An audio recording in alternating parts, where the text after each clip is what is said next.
The views and opinions of the guest do not necessarily reflect the views and opinions of BODS Mayhem Radio Network, its staff, affiliates, or sponsors. Parental discretion is advised. Welcome to BODS Mayhem Radio Network.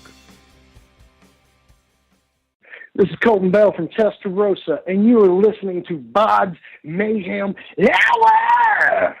Welcome to BODS Mayhem Hour, your source for all hard rock, heavy metal, new metal, alternative, punk, horror punk, hardcore, rock, and all local bands, with your host, John the Bod, a.k.a.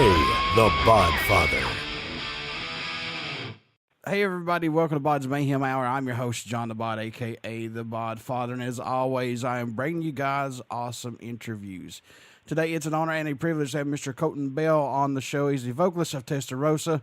Testarossa hail from Charlotte, North Carolina, and they just released the official music video for Motherlover off their upcoming debut album, Don't Be Late for the Party, which is directed and produced by Stephen Billings and Joe Potts. Motherlover features guest vocals by Danny Worsnop of Asking Alexandria. That's pretty impressive. Colten, how's it going, my man? It's going great. How about you? Doing awesome. Glad to have you on the show. Yes, sir. I'm happy to be here. Let's jump right into this, man. How's it been working with Tag Publicity on this, man? Because those are some great folks in the PR right now. Oh, it's been good so far, and I don't see it changing anytime soon. They're real easy to get along with, and they share the same vision for the band as us. So, you know, we can hopefully we can get this thing going and blow it up pretty big. That's the goal. So you guys just released a couple days ago the official music video for Motherlover off your upcoming debut album. Explain how this song is the product of hard work and endless frustrations for you guys, and why pick this song for the single? Because I know there had to be others that you guys may have had on the table to be a single. Yes, sir. Well, it's a long story, so I'll try to keep it somewhat short. So, Motherlover, well, we initially, Testarossa, have been in many bands over the years, and you know how bands go. People are flaky, and musicians suck in general as far as dependability goes. So years and years and years of trying to get a band together, and we finally get this group together, and everybody's on the same page. And we go in the studio, and we record 3 songs, you know, and there were 2 songs in particular, the album title track, Late for the Party, and Motherlover, that really stood out. And we're like, we were just, you know, shooting around ideas, and we're like, man, it'd be awesome if we could get, you know, somebody big on this song. And shoot, we just took a shot in the dark and reached out to Danny Worsnop's production company, and weren't expecting to hear back. And what do you know? We get an email back saying, yeah, send over the song you want him to sing, and we'll see what we can work out. So we decided on Motherlover. It's a lot of tongue-in-cheek humor. You know, we don't take ourselves too seriously. We're not Steel Panther by any means. We're not a parody band. Right. But humor, I feel like humor's underutilized in songs nowadays, and people need to lighten up and have a good laugh. So that's the song we decided on because it's catchy, and we played it live, and people always said, man, that song's been stuck in my head. So we're like, okay, we're going to go with that song. And it's actually based off our guitar player's real-life experiences. So it's kind of funny, kind of autobiographical. Yeah, so we sent that on over, and we heard back from them, and the rest is... Shoot, this song's been done a year and a half, and we're just now, you know, being able to release the music video and everything. And the song itself, I mean, we've had it for a couple years now, so it's finally getting to a point where we can get it out there and let people hear it. And it's been frustrating all along the way because there's so many obstacles we had to jump through, and people not wanting to help you out and people wanting to work against you, you know. Anytime you start having a little bit of success, somebody's going to push back on it because it ain't them. Yep. So. I could definitely understand that for sure. Definitely understand that. you said you've been sitting on this for a while now with this song to be released. How does it feel finally to get it out there and to finally be off the table, as I should say, you know, to start working on some new stuff, things like that? How's it feel to finally get this out, man? Oh, well, the weight of the world's off my shoulders, but at the same time, it's a whole different world that's on my shoulders now, you know, pushing it and promoting it and making it what it should be. You know, we're stressed out about that, of course. Constantly stressed, just a different stress now. We celebrated it, you know, being released and everything, and that was, you know, fine and dandy, but now it's time to get on the road and promote. We actually have the whole album recorded, and the whole album's been recorded for a while, but we're kind of sitting on that for a while. We're going to release some singles, some music videos, and the album's not sure when it's going to drop, but it is done. It's there.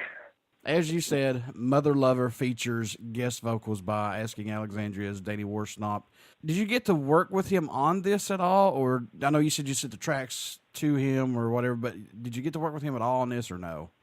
We wrote the song. We wrote all the lyrics, and we sent that over. And you know, he sent his parts back. But as far as working with him face to face personally, we actually went down to Atlanta, Georgia, to an Asking Alexandria show and filmed part of the music video with him there. And I can't say enough good about him, man. He's a solid dude. He came in there, played ball. He was willing to do whatever, and he really hooked us up on the video. If you haven't seen it, you know, he really embraced his role, and it worked out excellent. Did he give you guys like any advice on anything working with you all on this at all, possibly? We didn't really take the conversation there. You know, we kind of kept it not professional, but I didn't want to seem like, you know, we were like these fawning fans. Oh my gosh, here's one of our heroes, you know, can I have your autograph? Didn't really want to go there. You know, I wanted it to be, you know, like you're talking to a friend, you know. We didn't want him to be like, man, these guys are weird, you know, all, just some obsessed fans or something, because it's not like that. But we are huge fans of his. Mm-hmm. But as far as advice goes, nah, we didn't really go there. But we did play a acoustic show with him recently, and it was a very pleasant experience. Went off well, and had a good time, and got to hang out with him some more, and it was really nice. Colten, what's impressed or excited you the most about working on this debut album? What's caught your eye about it the most, if anything, possibly, man? We wanted a whole different thing than what's going on right now. Our music sounds reminiscent of, you know, the 70s and 80s. It's got a lot of those elements, and even the production somewhat 80s.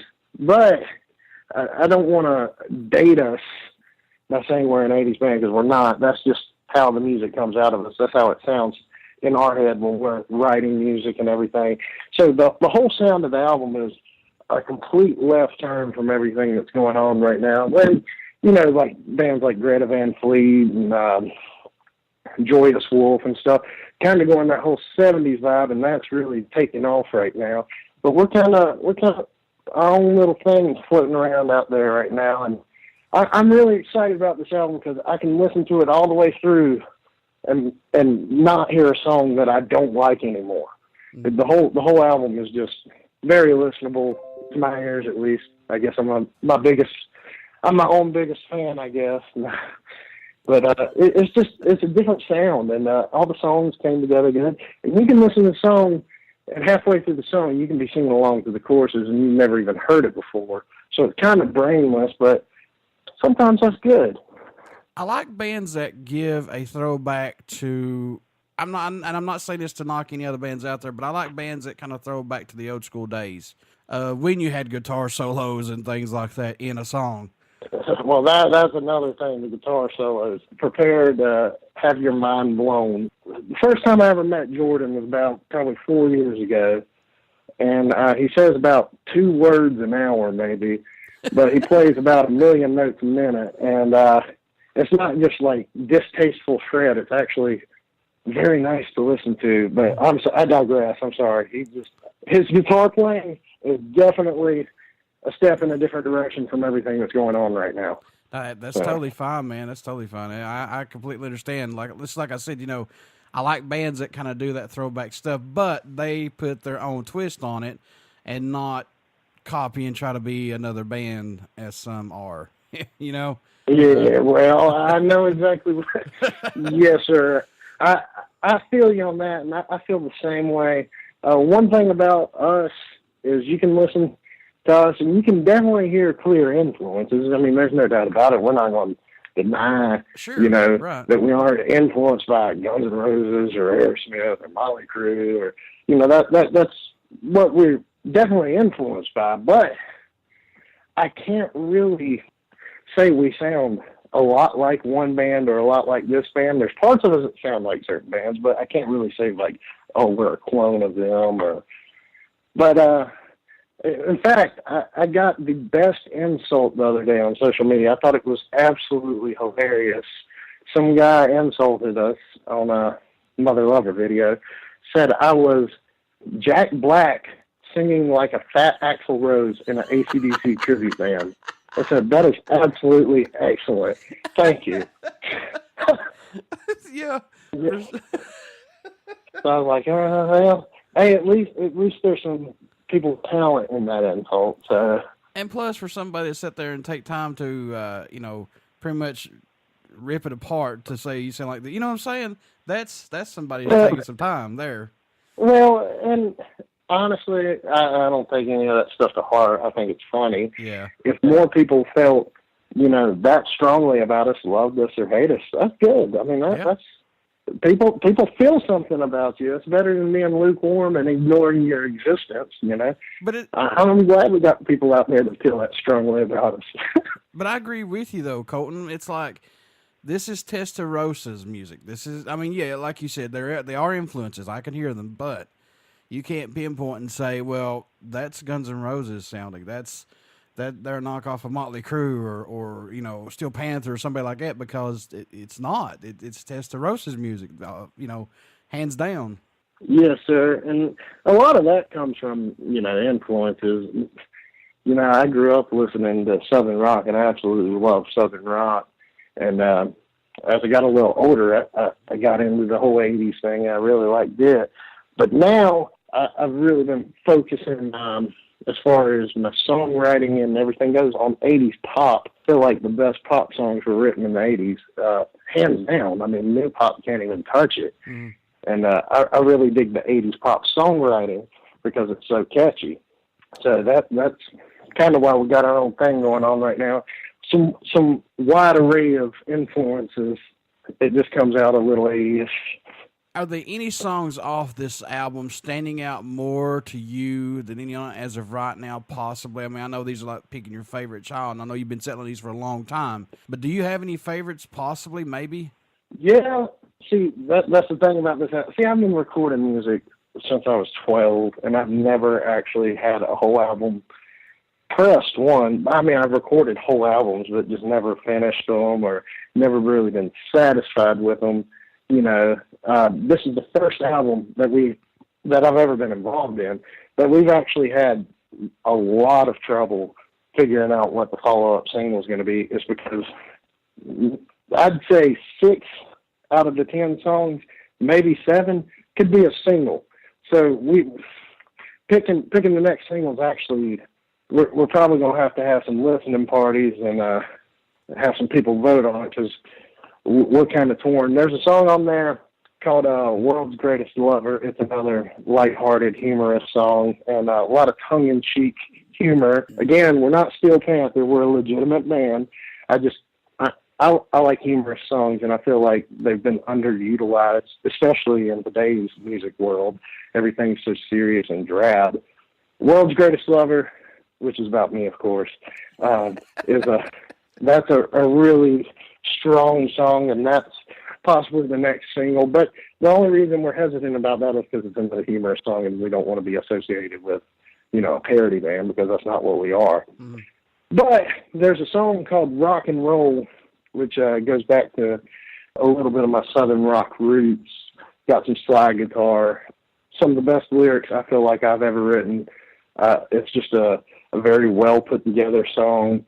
That's kind of what we're leaning towards for the next single, and we're going to have a music video. So hopefully that song, if that's what we decide on, will be out here pretty soon in the next couple months. And it's just, the song in general is about the current state of music. And, rock music, I'm not saying it's dead, but it's kind of dead. I mean, there's plenty of good bands out there, and I'm not bashing anybody, but it's just, people don't go to the shows like they used to. People don't buy music like they used to. It's just, everything's been kind of so commercialized. It's kind of killed itself, So it's about the current state of music and just, what happened to rock and roll being on top, on the radio charts. And it's kind of depressing, but it's kind of not at the same time. So who produced this album? Did you guys produce it, or who actually did it? A guy by the name of Joe Cox. He's near Winston-Salem, North Carolina. It's JP Audio Labs. Does excellent work, and we hit it off right off the bat. He kind of saw some potential in us, and immediately became interested in working with us and helping us kick this on down the road. And he also helped out with the music video along with Stephen Billings. He's been. We kind of treat him as a fifth member of the band because he's been a big pusher for us and just support financially, studio time. After we recorded the first 3 songs, he pretty much said, I want to record y'all's whole album. Nice. So we've been working with him, and super good dude, easy to get along with, and has the same vision. So just like Tag, they got the same vision as us. They see what we're seeing. Working with Joe on this, man, did he step in when he needed to, or did he just let you go on your way? Let's talk about that a little bit. For the most part, the songs, I would say, were probably about 85, 90%, like, where they needed to be when we went in.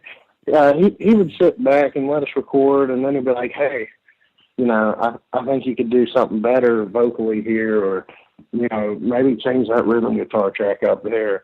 And we're all proud of our own work, but we're not too proud to take advice. And anytime somebody suggests something, we go in there and we'll try it different ways, and we'll end up settling on what suits the song best. But for the most part, the songs were pretty much where they needed to be for what we were going for, and he'd step in if he thought he could make it better, and most of the time it did make it better. So, what do you hope folks take away from this debut album, or message you hope they hear while listening to just any of Testarossa's music? It's okay to have a good time. Don't be afraid to, sit back, relax, and, don't take things so serious. Like I said, the music world nowadays is so doom and gloom, and everybody's trying to be like the most brutal. Screw that. We just want to have a party, And we want people to listen to our album and be like, "Dang, that was good," Like I'm not depressed, and I don't feel like so much music nowadays is just dark. Mm-hmm. We want some lighthearted stuff, And nowadays you can't say nothing. Anything at all without somebody getting butthurt over something so oh my stupid. Gosh! All right, well, you just opened a can of worms there. It's true. It's so silly to me, the things that people get offended over nowadays. Yeah, and we keep our music PG-13. I mean, there's some tongue-in-cheek stuff but for the most part, it's PG-13. We don't go on stage and drop F-bombs every other word, and that's today's world is so silly to me because you go out and watch local bands, and they can get up there and say whatever they want, drop F-bombs every other word, just anything. But if you say something that's not politically correct, oh man, it's over. Yeah. And that's so silly to me. It's like, you can be more offensive now without ever saying a cuss word. And that's also kind of funny, and that's kind of what drives my songwriting. Is like, today it's so different than what it used to be. Rock and roll used to be edgy, and now it's like, yeah, for sure. Being edgy is like cheesy now. So it's already been done. It's like me so saying that's another thing. It's like me saying I like spaghetti without the meatballs, and what? Yeah, pretty much. And we don't get into politics in our music and stuff because that alienates a large portion of your fan base. Sure. Whichever way you lean.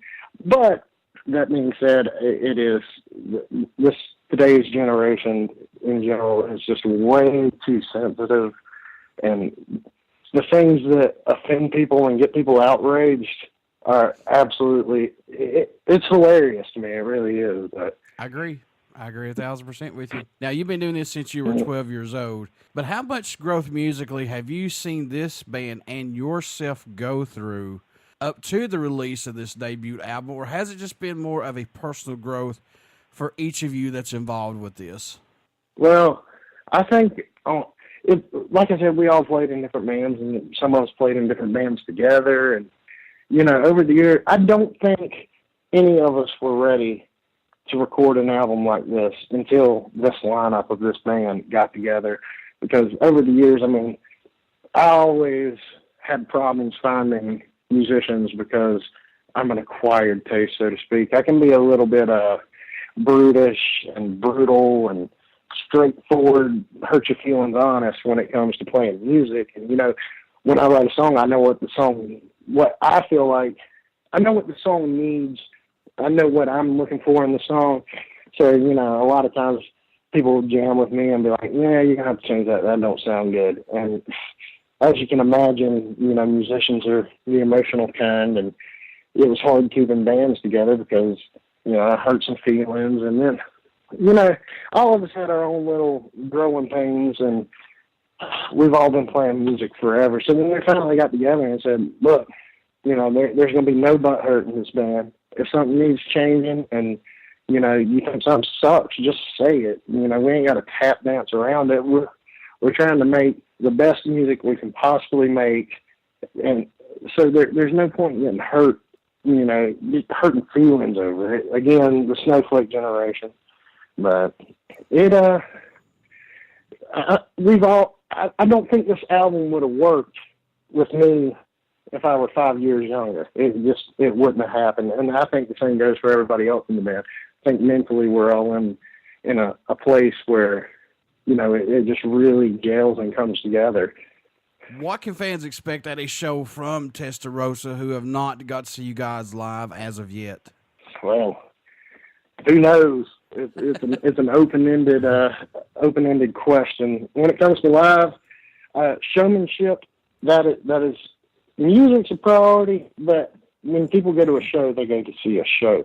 We're not going to suck musically, but showmanship kind of takes priority. We want people to be entertained.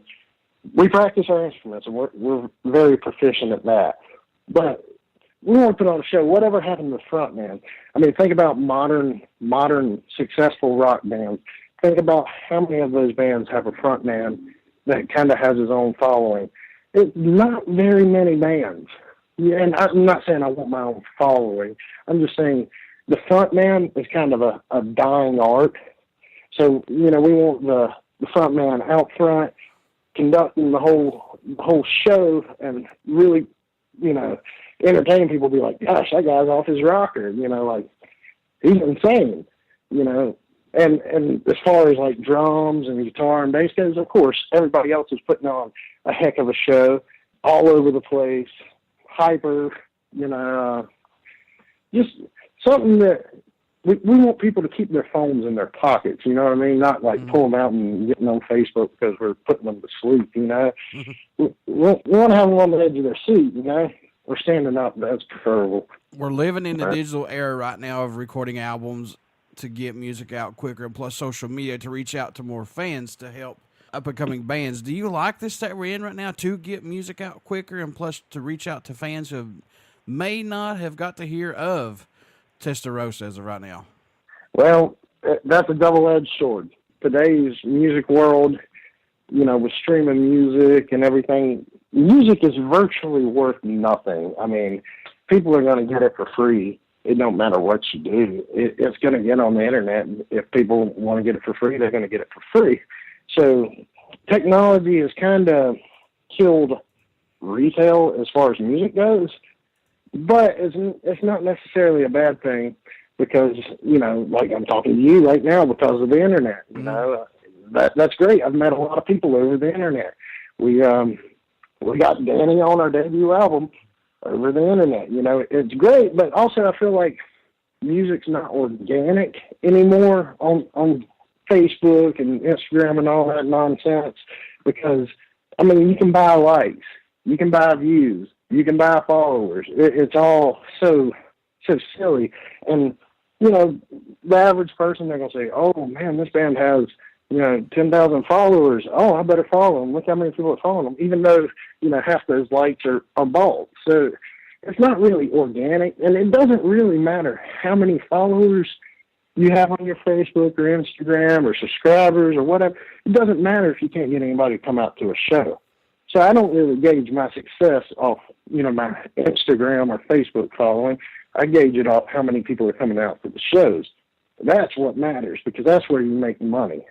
You know, you're going to sell merchandise, and if you got a packed house, you're obviously going to get paid better. So social media and the internet, they've helped spread music, but they've also helped spread a lot of bad other things too. It's catch-22. I agree with you 1,000% on the social media deal because I don't even have 2,000 likes on my Facebook yet. I'm just going to say I don't care. My focal point is just to reach in just that one person that listens to the show or even takes a glimpse of the Facebook page. I'm happy with that if they like it. But now there's some other outlets that say, well, I've got so many likes on my page. We're blowing up right now. It's just likes on Facebook, folks. Who really knows if they're actually checking your shit out? You know what I'm saying? That's the thing. Not the pointing finger or calling any names, but there's tons of local bands in the area that have huge followings on social media. You know, that's great. You know, I'd like to have that too. I mean, we got a decent following. We don't have a huge following.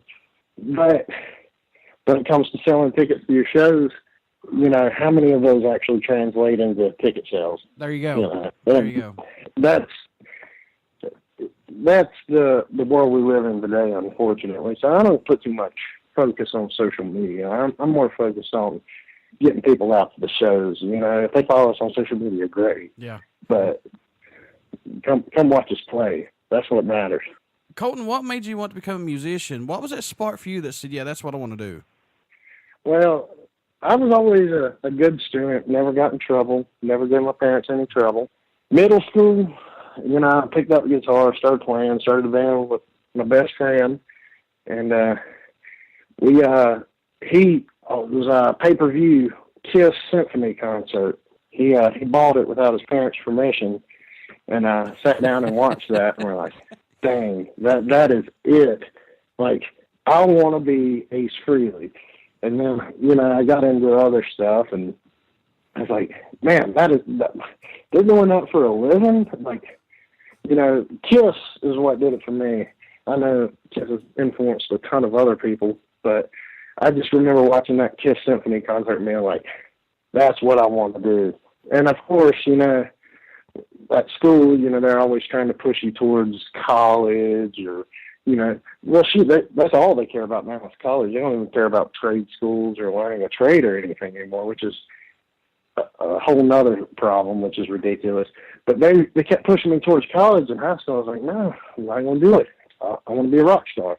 They said, well, you know, I got ridiculed for that in high school. They're like, well, that's pretty dumb of you to go to college. And still at music, you know, 8 years later or whatever, but at least I'm starting to get somewhere now and got a little something to show for it. So living that dream of ordering a pay-per-view without your parents' permission. There you go.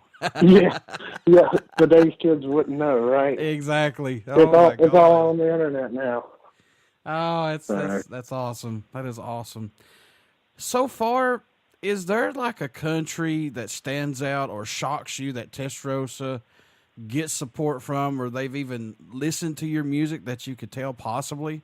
Well, we've just now started pushing this band really hard on social media because, we had the band page for over a year before we even put out, almost 2 years, I guess, before we even put out any sort of product, and so we just started pushing, with Motherlover. This is our first push on anything, and I was actually kind of surprised to see a radio station in France was playing. I was like, dang, that's pretty crazy. Wow.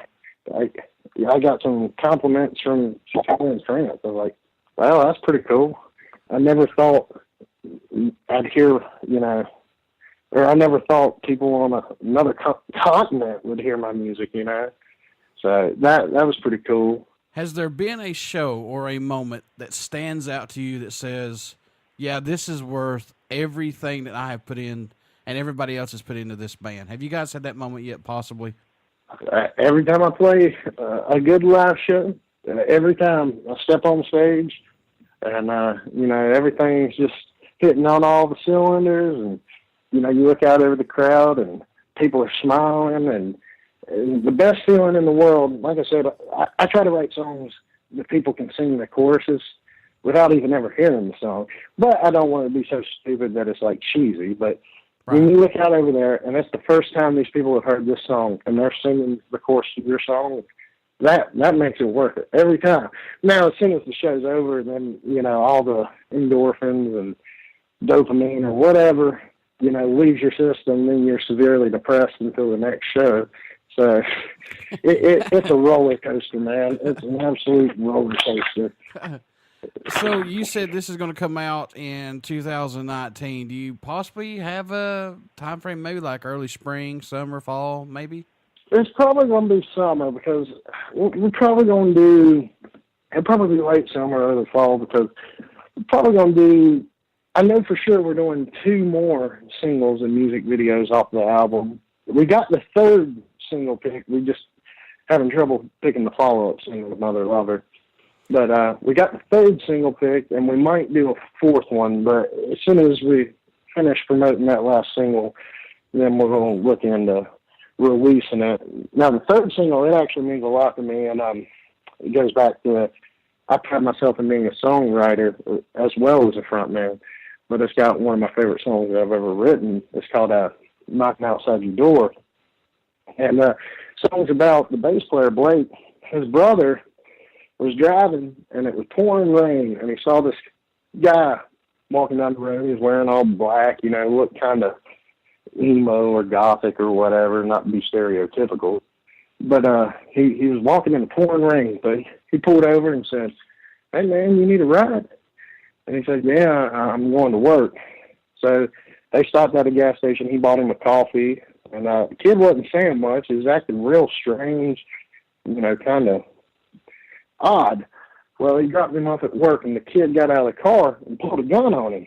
And he said, "I was going to kill myself at work, but because you gave me a ride, you really opened my eyes, and I don't think I'm going to do that anymore." Oh, good God. So, yeah.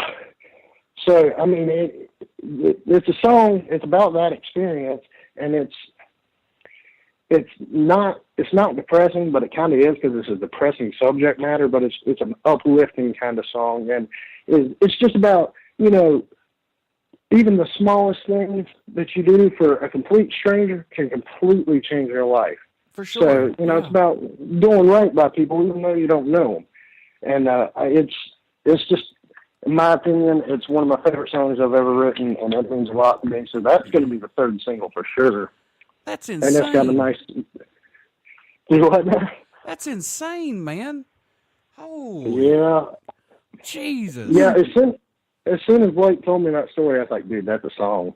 And I literally sat down, and 5 minutes later, I had the song where it just poured out of me. That was one of those things that most of the time I sit on a song for a while, and it takes me, whenever I get in the mood, I'll work on it. But that one, I seriously just sat down and wrote it in 5 minutes. 90% of the song was done, and it was just like, man, that's got to be a single.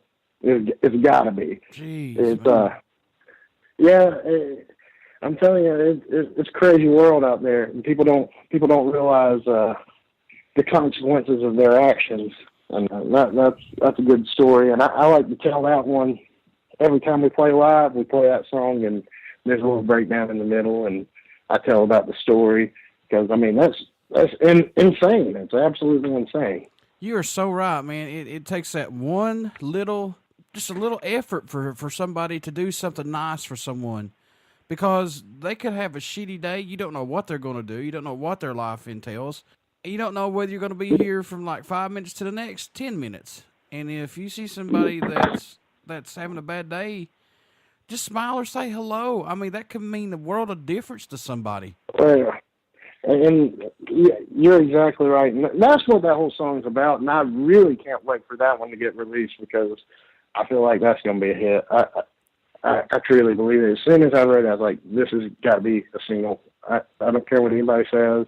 And even when we went in the studio and recorded it, Joe and everybody were like, they didn't know what to think about it. So just trust me, just trust me. By the time I went back and laid all the vocals down, they're like, yeah, that's definitely a single. It's a good one. I'm proud of that one. I guess you were asking earlier about standout tracks. That's probably the standout track for me, now that I think about it. Colten, and, today's world, if you try to do something nice for somebody, they get offended. If you hold a door for, somebody, they act like they're incapable or something now. It's ridiculous. It truly, truly is. Just like yesterday, man, I take care of my mom.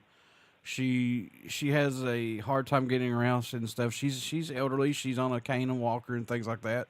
There was a guy yesterday that brought her stuff out to the vehicle just out of nowhere.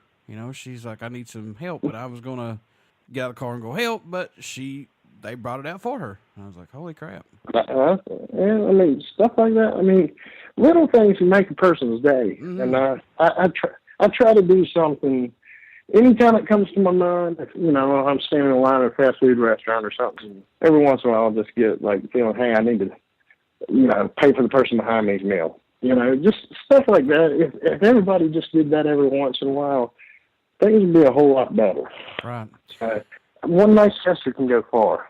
How can folks stay in touch with you guys? Tour dates, tickets, merchandise, and especially when this album comes out, how can they do that, Colten? Well, Facebook, Instagram, and all that. I handle mostly the Instagram. I don't get on Facebook too much. It's a bigger cesspool to me. But Facebook and Instagram primarily. We also have a YouTube channel, Testarossa Rocks. Same with Instagram, at Testarossa Rocks. And Facebook, Testarossa, and the URLs, Testarossa Rocks. So we got all those.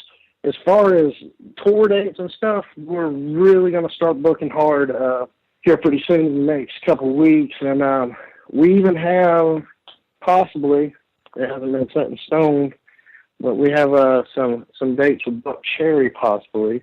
It's not set in stone. I probably shouldn't have said anything, but not set in stone. But that's looking pretty promising. And if we could get on that all came from, our music video. People seeing the music video. So we're gonna start hitting the road pretty hard, because I've been waiting long enough, man. It's been 12, so it's been 13 years. I'm ready to push an album and hit the road, and I feel like talent and songwriting and just mentally, everybody in the band is on the same level, and we're ready to go. And that's half the battle. Anytime I get something going, I'd have a bandmate flake out, or somebody get hooked on some drugs, or, and it's like, I ain't got time for that. I'm not your babysitter. So finally, we got a lineup that's solid, getting ready to hit the road. We're going to hammer it as hard as we possibly can, because we've been dealt an excellent break, and we're going to take advantage of it. Before I let you go, good sir, would you care to do a promo for my show? Absolutely. What you want me to say? This is Colten Bell from Testarossa, and you are listening to BODS Mayhem Hour! Everybody stick around. We got some great, great music coming up, and you only hear these interviews right here on BODS Mayhem Hour and BODS Mayhem Radio Network. Please get out and check out our Facebook page, BODS Mayhem Hour. We have our links to our YouTube page and our Mixcloud site for our podcast. And plus, also, get out and check out Testarossa. You're going to dig their stuff. Trust me, you will like them. Colten, man, thank you so much for being on the show this evening, and I wish you guys the best of luck. Yes, sir. Thank you. Thanks for having me.